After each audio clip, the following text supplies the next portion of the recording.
विनय न माने जलधि जड़, भय 3 दिन बीत, बोले राम सकोप तब, भय बिन होए न प्रीत। तो समझदार के लिए इशारा ही काफी कि यस, ये एक दूसरी तरह का वॉरफेयर था and it is bound to happen.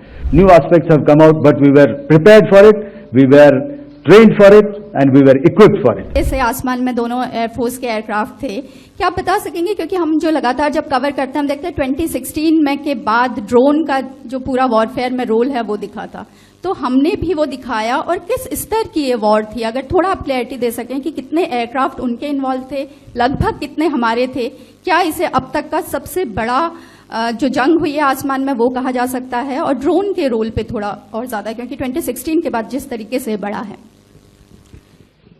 देखिए, जैसा मैंने कल कहा था कि इस लड़ाई के डिटेल्स अभी हम शेयर नहीं कर सकते हैं, क्योंकि इसमें काफी कुछ ऑपरेशनल डिटेल्स होंगे। कितने जहाज थे दोनों तरफ से, किस तरह की लड़ाई हुई, अब these are questions of technical details which we may not be able to share firstly, and which may not be able to share to explain to you the way it needs to be explained. Suffice to say कि yes, ये एक दूसरी तरह का warfare था and it is bound to happen. हम लोग पिछली लड़ाई, अगली जो कभी भी लड़ाई होगी, भगवान करे ना हो, लेकिन अभी यदि हुई तो ये पिछली लड़ाई की तरह नहीं होगी। हर एक लड़ाई जो है अलग तरीके से लड़ी जाती है और टेक्नोलॉजिकल एडवांसमेंट्स हो रहे हैं। हम भी उस एडवांसमेंट्स के हिस्सा हैं, हमारे एडवर्सरीज भी हिस्सा हैं। So it is a cat and mouse game and you have to be ahead of the curve to beat your adversary. So that is what is going to happen. So if you ask, was this different? Was this engagement different? Definitely it was different.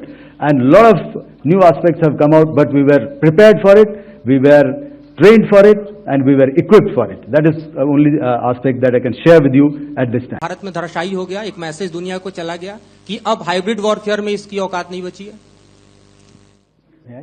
Okay, all right. बहुत अच्छा लगा आपकी हिंदी सुनकर और हिंदी कविता सुनकर। तो मेरे colleague ने अभी बताया, I think I mentioned Yiha to be Chinese origin. I would like to correct myself, the Yiha drones are of Turkish origin, so that comes to your question. All right, चूंकि आपने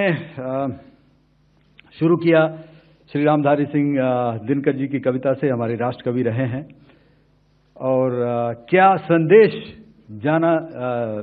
दिया जा रहा है, तो मैं बस आपको रामचरितमानस की एक कुछ पंक्ति याद दिलाऊंगा, आप समझ जाएंगे। तो याद कीजिए वो पंक्ति जो है, विनय न माने जलधि जड़, भय 3 दिन बीत, बोले राम सकोप तब, भय बिन होए न प्रीत। तो समझदार के लिए इशारा ही काफी। और जहां तक ये टर्किश ड्रोन्स का सवाल है, आपने देखा किस तरह के रेकेज यहां पे फोटोग्राफ्स हमने दिखाए हैं, चाहे वो टर्किश ड्रोन्स हो या और कहीं के भी ड्रोन्स हो। हमारे काउंटर यूएस सिस्टम्स, हमारे ट्रेन्ड एयर डिफेंस ऑपरेटर्स पूरी तरह सक्षम हैं, और हमारी देश की जो इंडिजिनस कैपेबिलिटी है काउंटर यूएस के लिए, उसने दिखा दिया है कि चाहे किसी भी तरह की टेक्नोलॉजी आ जाए, हम उसको काउंटर करने के लिए तैयार हैं। और मुझे बोलने की ज्यादा जरूरत नहीं है, आपने खुद ही अपनी आंखों से देखा है हमने इनका क्या हासिल किया है।